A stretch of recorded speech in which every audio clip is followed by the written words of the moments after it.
Right, ladies and gentlemen, can we have a warm welcome for Lord Hannan, who's now going to address you all. Over to you, Lord Hannan.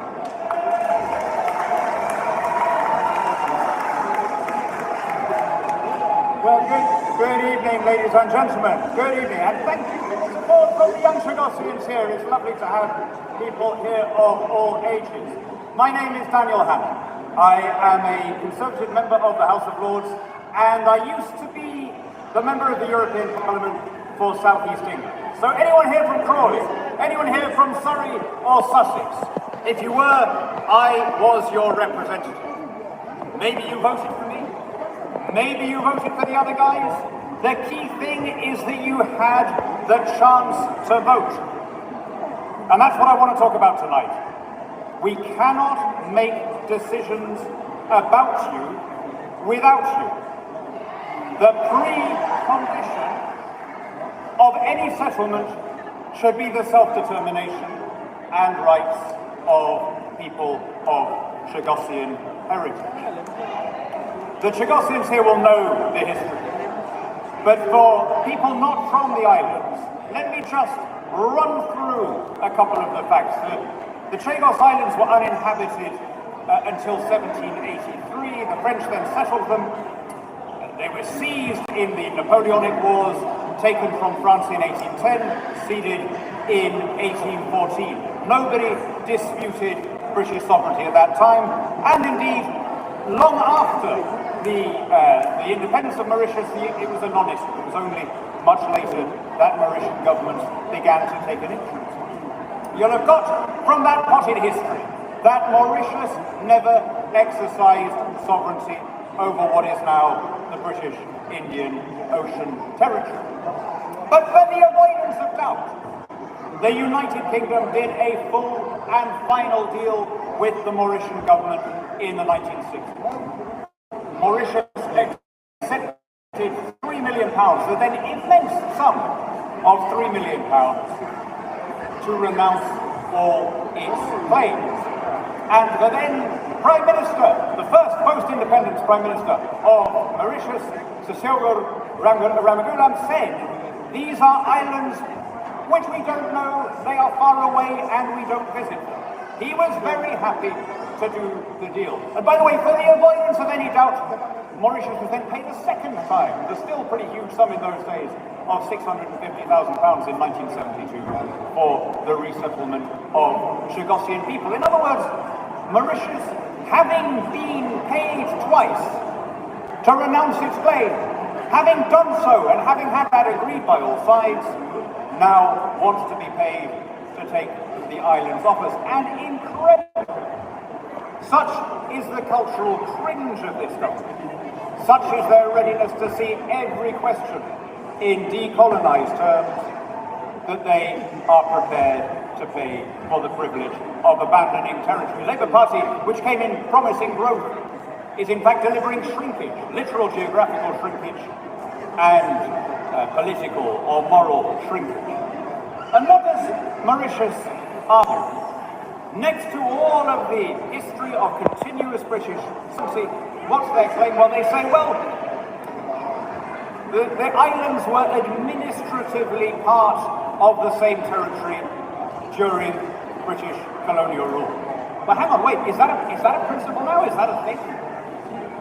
Because if we are to extend the principle that anywhere once administered from somewhere else can't be separated from it, then St. Kitts would administer Anguilla, and Jamaica would have the Seychelles, and India would have Burma, and so on and so on. This is a nonsensical argument, pushed through for purely political reasons and accepted shamefully here by a government that should have known better.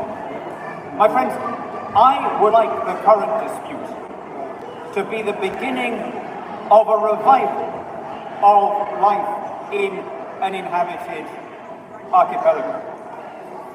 We now all seem to have conceded that there is going to be some settlement of the outer islands. Mauritius is making no bones about the fact that they want to have their people settle the islands, that they want to end the maritime zone, they want to fish there commercially, they want to open hotels and all the rest of it. And indeed, the newly elected government of Mauritius has already said that they don't even accept the previous government having given away the lease on the base. So the whole justification for doing it from a British point of view has vanished in smoke.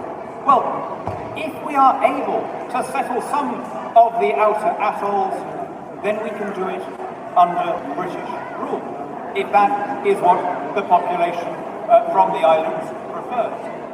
I had the great honour of visiting the Falkland Islands for the first time in my life in 2022. And if you speak to any Falkland Islander who is old enough to remember, they will all tell you that in the long run, the best thing that happened to their islands was the invasion and the war. Because from that came the economic revival and the development that has continued to this day and has left Falkland Islanders with a much higher income per head than people in the British Islands. Why? Because once the dispute had happened, we were able to invest in infrastructure. We were able to invest in fisheries around the island, but above all, we were able to establish a regular airlift. If you're a Falkland Islander, you can buy yourself passage on the RAF flight that goes every week from Oxfordshire to the RAF base. Now, why couldn't we look at doing something similar in the British Indian Ocean territory? Why indeed, if you look at a map, the northernmost parts of the archipelago are very close to parts of the Maldives. Why not establish a sea route link and start developing the outer parts of the atolls for tourism? All of these things can now happen because we've established the principle that normal life can take place other than on Chagossian itself. In other words, it should be perfectly possible, as in the Falkland Islands, to maintain a secure base while allowing civilian settlement elsewhere outside the base area. But ultimately, that shouldn't be my decision, and it shouldn't be David Lammy's decision, and it shouldn't be the decision of the Mauritian government. It should be the decision of the people most invested, the people who either grew up in the islands or have Chagossian heritage. So I would like to make any final deal subject to a consultative referendum of the Chagossian population. Now, you may say that it's not an easy thing to organise. People are dispersed. Some of you are in different parts of the UK. There are Chagossian populations in Mauritius, in the Seychelles, and in other parts of the world. But you know what? With modern technology, that is not a deal breaker.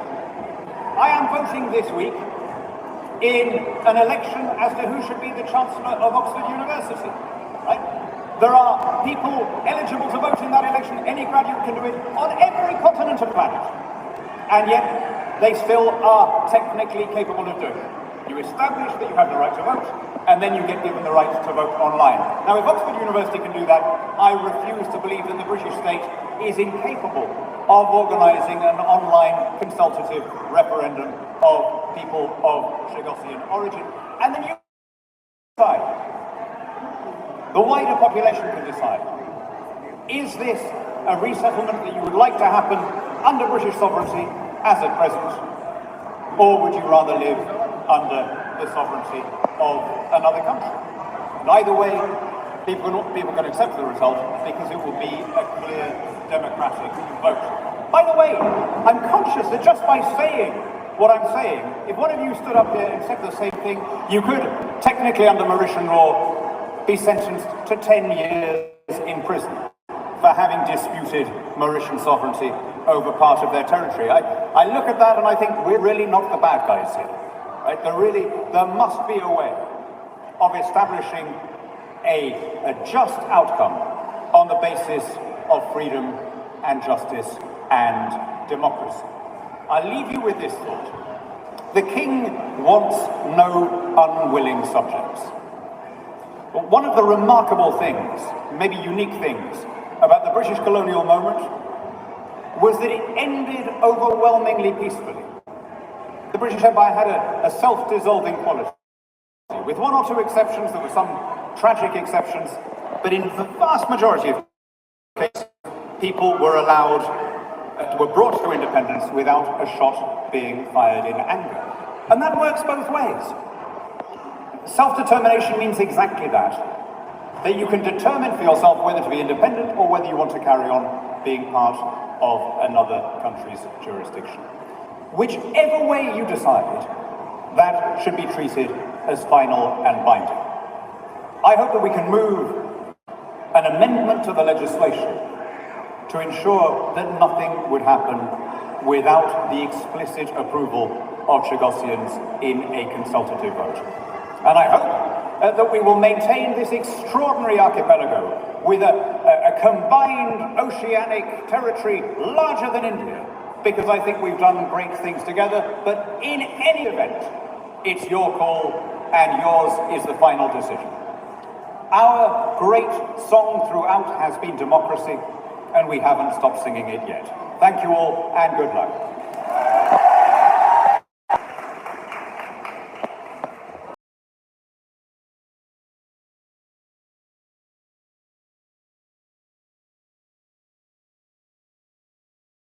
I want to thank the different Chagossian groups that have been so incredibly determined. The Chagos Islanders Group, the Chagos Islands Welfare Group, the Chagos Voice, and the Violent Citizens Platform, and the incredible work that Vanessa Kalu has done. Now, I'd just like to pay a very, very warm tribute to the Chagossian people, because you have been incredibly resilient. You've shown a lot of courage, you've shown determination, and you've shown some magnanimity. You were treated really quite appallingly bad by a British government all those years ago. You were forcibly evicted. You were thrown out of your own country. And yet you're still saying that you have a soft spot for Britain, but you actually want to work with the UK rather than with any other country. And I'd like to say sorry for what happened in the past, obviously, but also say that we mustn't repeat the sins of the past by neglecting you now. Now, as Philip said, I was 10 years ago or so the Minister of the Overseas Territories, and I took away a number of key points. Yes, the base at Diego Garcia is important. Of course it is. It's vital to UK and US world security. The marine protected area is also incredibly important. Do you know that 90% of the UK's biodiversity is in the overseas territories? And of that, nearly half is in the Chagos Islands. And that's incredible. It's one of the most extraordinary wildernesses in the world. But it's not for Mauritius to take over and possibly, or for China to become involved. The Chagossian people, it's your marine protected area. In all of this, the third key ingredient, the base was important, the marine conservation area was important, but the Chagossian people was important. So my point is very simple. Where do we go here? I never thought that I would hear myself saying that it's good news that President Trump has won the election. Because when I visited the White House 10 years ago and spoke to the National Security Advisor, the Americans were absolutely adamant that we should not give up sovereignty. They were firm in their position. We do not give up sovereignty, because if we allow sovereignty to change hands, then many other interests could be put at stake. So we have a new president of the United States. There's also, as you may well have spotted, a new Prime Minister in Mauritius. And I have had the chance to speak to the new Prime Minister on a number of occasions. And I can tell you that National ruling is much, much more sympathetic than the current Prime Minister to consult the Chagossian people. They keep telling us they've consulted the Chagossian people. Well, if they're serious about that, let's have a referendum. Let's have a referendum of Chagossian people in this country, in the UK, in Mauritius, in the Seychelles. Let's have a referendum and let's ask you what you want to do in the future. It's your future. You need a say. And what we'll do in Parliament, in the House of Lords, we'll put an amendment down to the treaty. A treaty will be amended with a vote, and we will do all we can to put a statute so you have to decide your future. Thank you for coming tonight, and good luck for the future.